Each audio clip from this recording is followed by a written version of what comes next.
Nara mengerjapkan mata, saat melihat wajah penumpang yang duduk di sebelahnya. Dia seperti bercermin karena wajah yang sama persis.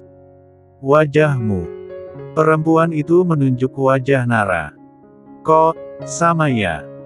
Untuk beberapa detik, mereka berdua sama-sama tertegun. Kemudian saling menyebutkan nama. Kanara Rahayu. Panggil saja Nara. Nadia Hutami. Saat Nadia mengungkapkan dirinya adalah anak angkat, Nara mulai berpikiran bukan anak kandung Wirawan. Selama ini Nara mengabaikan fisik yang berbeda dengan kedua orang tuanya dan Rena. Hanya Nara yang berkulit putih. Nara ingin segera sampai di Jakarta, bertanya langsung pada Rena. Untuk urusan sangat penting, tidak mungkin dengan cara menelepon. Mungkin kita saudara kembar, Nara, ucap Nadia penuh semangat. Ya, bisa jadi. Karena kita benar-benar mirip. Usia kita juga sama. Nara menarik napas, sebenarnya dia sangat gelisah. Aku ke Jakarta menemui tunanganku.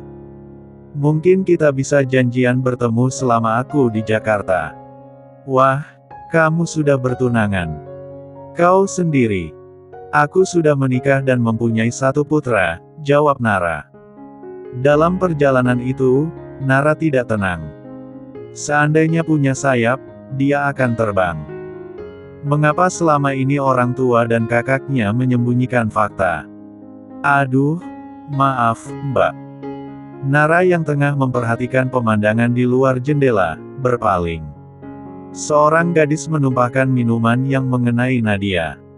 Sehingga sweter dan celana jeans panjang Nadia basah. Duh, lain kali hati-hati. Nadia terlihat menahan amarah. Nanti bisa ganti baju di rest area, ujar Nara. Masalahnya aku tidak punya baju bersih. Saat di Bandung belum sempat laundry. Nadia memberengut. Aku hanya membawa satu tas ransel. Nanti aku pinjamkan bajuku. Nara sedikit menggelengkan kepalanya karena heran, biasanya cewek pergi akan membawa baju yang banyak. Nara meminjamkan kaos, celana, dan jaket begitu Bas berada di rest area. Mereka tidak punya waktu banyak. Saat kembali masuk ke dalam bus, Nadia meminta berfoto bersama. Wah, kalungmu bagus, apakah aku boleh mencobanya? Maaf, tidak boleh. Kalung ini menyimpan belahan jiwaku, tolak Nara secara halus. Tasmu juga bagus, bolehkan aku berfoto mengenakan tasmu? Bujuk Nadia. Nara menyerahkan sling bag hitam miliknya. Dilihat dari penampilannya Nadia cukup sederhana, perempuan itu juga blak-blakan. Secara fisik memang sama, tapi sikap sungguh sangat jauh. Nadia meletakkan tasnya di pangkuan Nara. Sedangkan dia mengenakan tas milik Nara sambil berdiri. Ketika Nara memotret Nadia yang bergaya dengan tasnya, Bas mengalami guncangan hebat. Bagai melihat gerak lambat film, Nara melihat tubuh Nadia terpental. Lalu, Nara tidak merasakan apapun. Hingga tersadar di rumah sakit ditemani seorang lelaki yang tidak dia kenali. Kejadian itu kini terekam pada ingatan Nara. Kedua kelopak matanya terbuka perlahan. Saat ini berada di dekapan Tama, suaminya mendengkur halus. Jam dinding menunjukkan pukul 1 malam. Kaca jendela yang tidak tertutup tirai, memperlihatkan titik-titik air hujan yang menempel. Bayang-bayang hitam dahan pohon bagai lukisan menakutkan. Nara menatap wajah Tama, dia ingin mengingat semua tentang suaminya. Setiap detik ingin diulang kembali. Jemari tangan Nara menelusuri rahang kokoh Tama. Apa yang membuatnya jatuh cinta pada lelaki yang lebih muda itu? Ketampanannya mungkin, atau tingkah menyebalkan yang sering dilakukan Tama waktu di desa. Brondong mesum. Nara tersenyum sendiri kala mengingat panggilan tersebut. Tama menggeliat, melepaskan pinggang Nara kemudian tidur tengkurap. Nara memandangi punggung yang terekspos. Beberapa waktu lalu dia ingin memeluk punggung Tama, tetapi sekarang ada sedikit rasa takut. Dirinya belum bisa memberikan keempatngatan yang semestinya sebagai seorang istri. Aku mengerti, kamu tidak perlu khawatir. Ucap Tama 2 jam yang lalu, saat mereka berdua rebah di atas tempat tidur yang sama untuk pertama kalinya setelah lama terpisah. Nara yang tidak bisa memejamkan matanya kembali, beringsut turun dari pembaringan. Dia menuju kamar Enzo. Dirinya tidak akan terpisah lagi dengan suami dan anaknya. Nara duduk mengamati Enzo yang terlelap. Perempuan itu tersenyum dengan mata yang berpendar bahagia. Wijaya melempar gelas ke lantai. Kemudian menggebrak meja, urat-urat di lehernya tampak menonjol karena amarah yang tertahan. Hanya karena Olivia dan pacarmu yang bodoh, kau melakukan. Kau menginjak ekor singa, Alan. Aku tidak tahu, kalau Cipto Abimanyu salah satu penyokong dana untuk pemilihan wali kota. Alan seperti anak kecil ketika berhadapan dengan ayahnya. Kau dari dulu memang tidak bisa diandalkan. Wijaya mengusap wajahnya dengan kasar, dia tidak tahu harus bagaimana menghadapi Cipto. Kata maaf tidak akan cukup. Yang dilakukan Alan termasuk kategori penyekapan dan penculikan. Kau harus meninggalkan Jakarta malam ini juga, Alan. Daripada dijebloskan di penjara, putus Wijaya. Sepertinya mereka tidak melaporkan ke pihak kepolisian, ya, ucap Alan. Kamu tidak tahu siapa Cipto yang sebenarnya, di balik wajah ramah tersimpan ribuan pisau. Wijaya menghela napas. Wijaya memandang Alan. Dia tidak punya anak yang bisa diandalkan. Olivia memilih tinggal di kota Solo, sedangkan Alan sebenarnya tidak kompeten dalam hal apapun. Untuk urusan keluarga Abimanyu, biar aku yang mengurusnya, imbuh Wijaya. Alan sebenarnya tidak takut masuk penjara dan ingin menghadapi keluarga Abimanyu. Koneksi Cipto lebih banyak dari kita, Alan. Ya, Tuhan, aku sudah bilang supaya kamu bisa berpikir dan menyelidiki orang berurusan denganmu. Namun, nasi sudah menjadi bubur. Utami dan Ramlan bersikukuh segera pulang ke kampung. Tidak ingin merepotkan Nara. Mereka berdua merasa sangat bersalah, tidak pantas untuk dimaafkan. Sikap Nara yang baik dan tidak ingin menuntut makin membuat Utami tidak nyaman.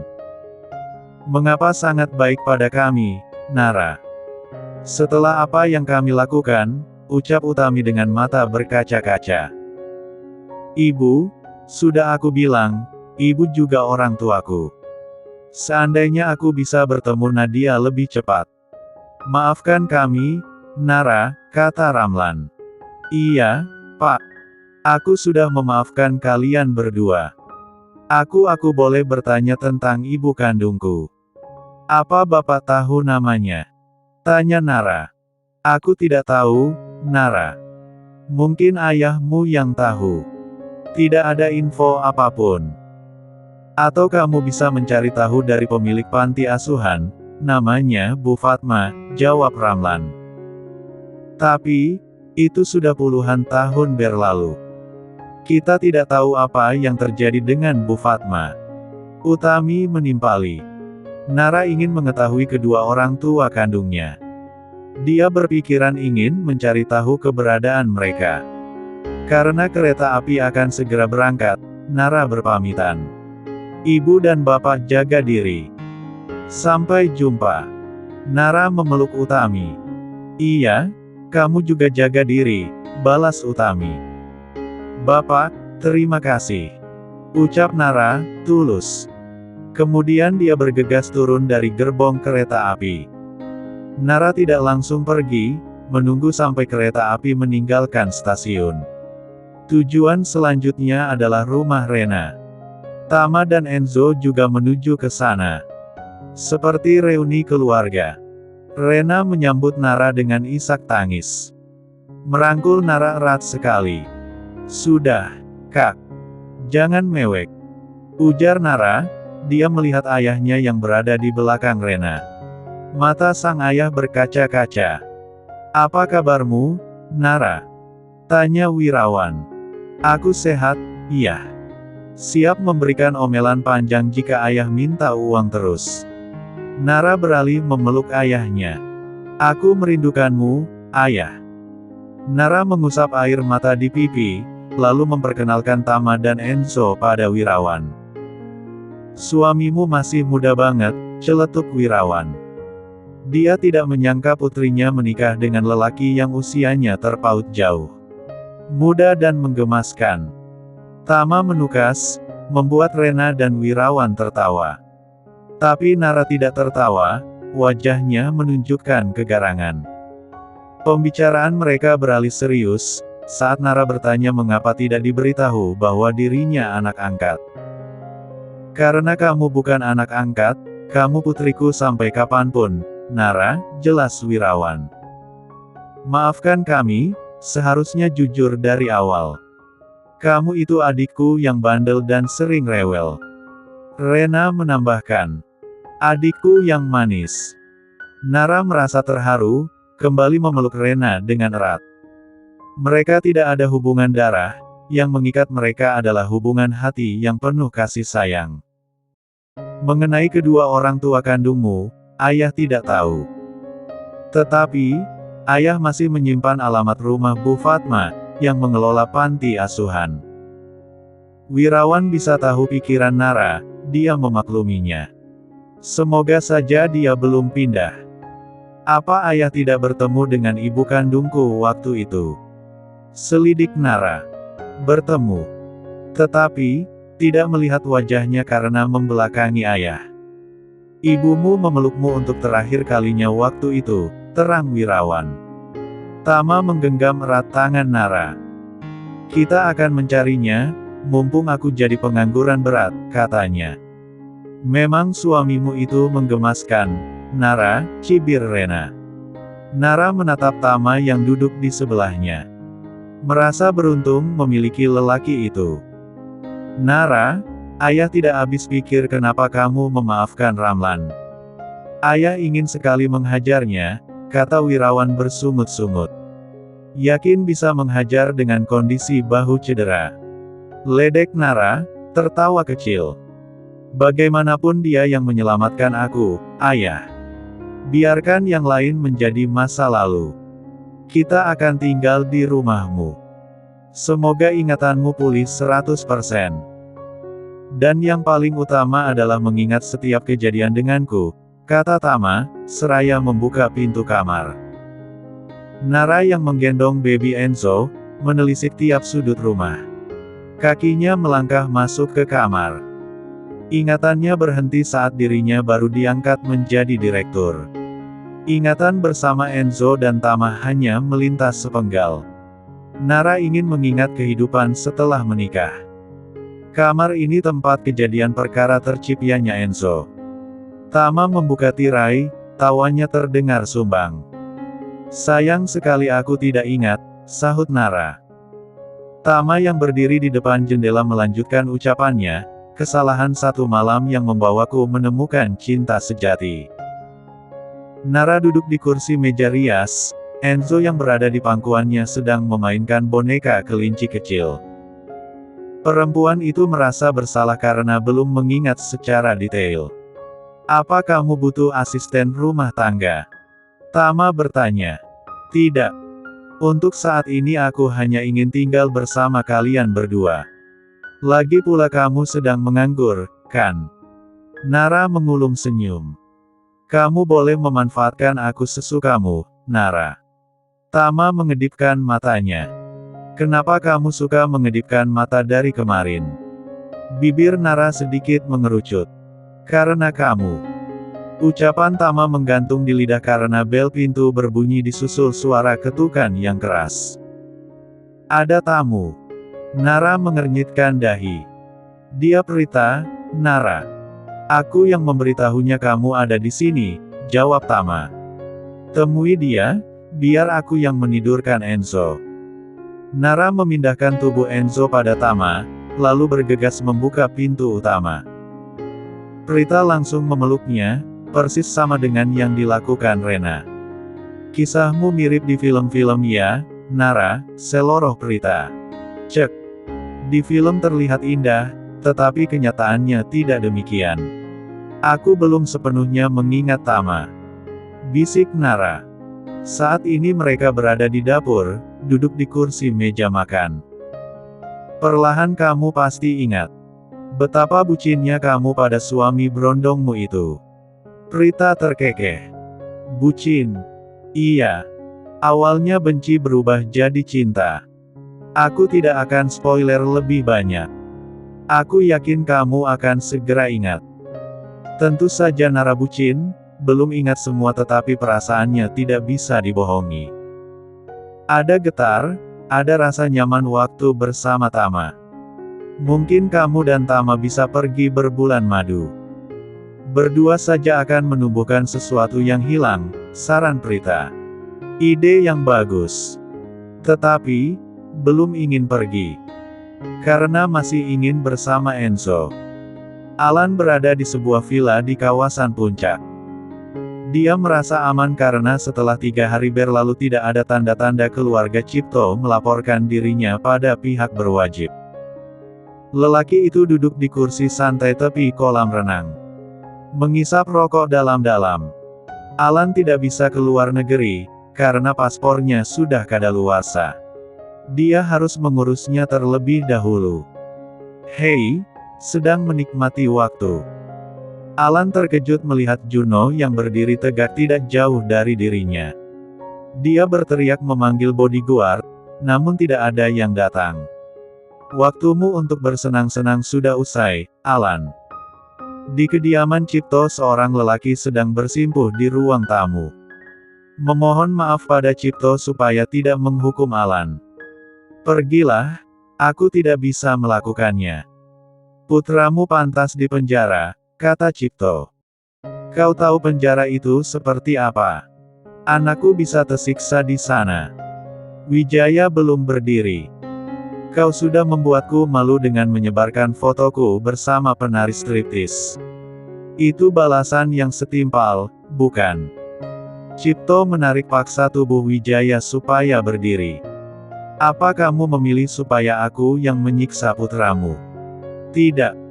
Wijaya menyahut cepat. Jangan terlalu lembek pada anakmu.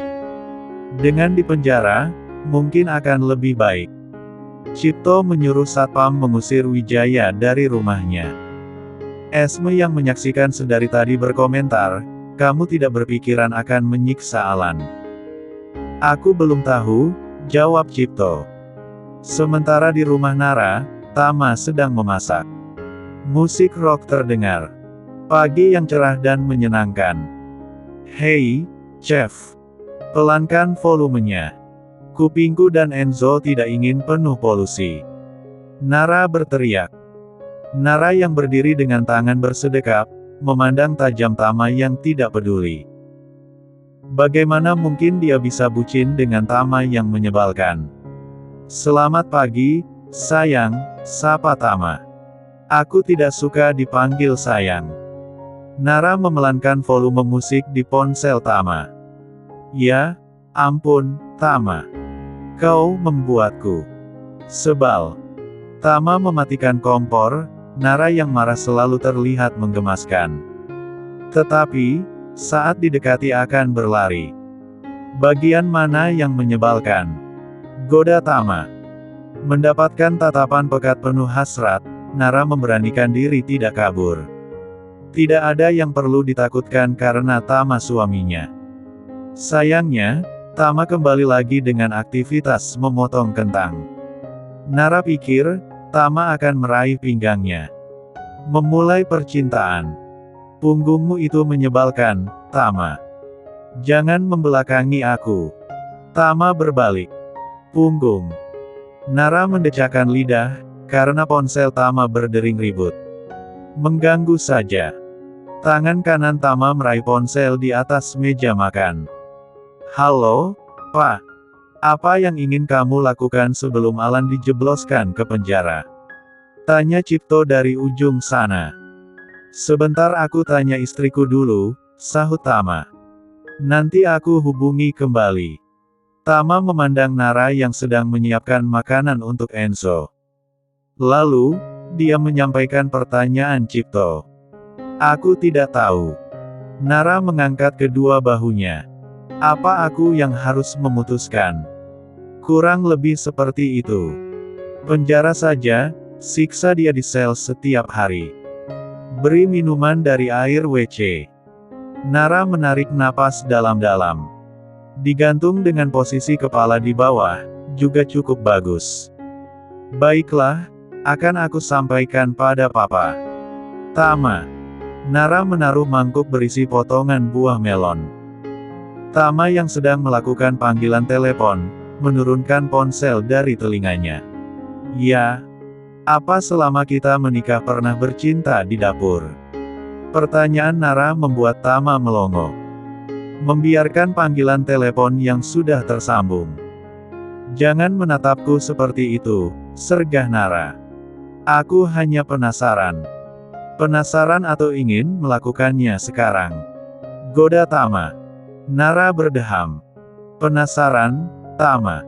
Karena aku belum bisa mengingat dengan baik. Alasan. Tama mencibir, dia senang melihat pipi Nara yang merah merupa apel. Halo, Tama. Cipto melihat layar ponselnya, Tama sudah menerima panggilan telepon. Lelaki parubaya itu kembali mendekatkan perangkat elektronik tersebut di telinganya. Tama. Halo. Apa yang didengar percakapan di ujung sana, membuat Cipto tertegun. Beberapa detik kemudian, dia menggeser tombol merah. Lantas menaruh ponsel di meja makan. Tama tidak menjawab telepon. Esme yang sedang menikmati secangkir teh bertanya. Cipto mengusap dahinya yang tidak berkeringat. Dia sedang sibuk. Mungkin. Sibuk. Kedua alis Esme terangkat. Mungkin sebentar lagi, kita punya cucu kedua. Cipto meringis lucu, meraih cangkir kopi. Dulu, sewaktu masih muda, gairah bisa datang kapan saja. Sudah menelepon Papa? Tanya Nara. Dia mengisi piring khusus bayi dengan nasi lembek, brokoli kukus, dan daging ayam yang dihaluskan. Sit. Tama lupa bahwa tadi sebelum bermesraan dengan Nara dia sedang menelepon papanya. Tama memandang layar ponsel.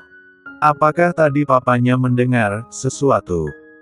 Nara melangkah masuk ke kamar, dia kembali dengan menggendong Enzo. Mendudukkan bayi 7 bulan itu di kursi makan bayi. Nara duduk di dekat putranya. Papa mengirim pesan, kalau mau memberikan pelajaran untuk Alan. Datang ke gedung yang baru dibangun, ujar Tama. Aku tidak tahu apa yang harus dilakukan pada Alan. Terserah kamu saja, putus Tama. Kalau aku sih, inginnya Alan dibuang ke laut. Tapi, kalau dia cepat mati keenakan dia, tukas Tama. Pembicaraan mereka beralih tentang keinginan Nara mencari orang tua kandungnya. Tama menyarankan menyuruh seseorang. Sekalian kita bulan madu. Nara menaik turunkan kedua alisnya.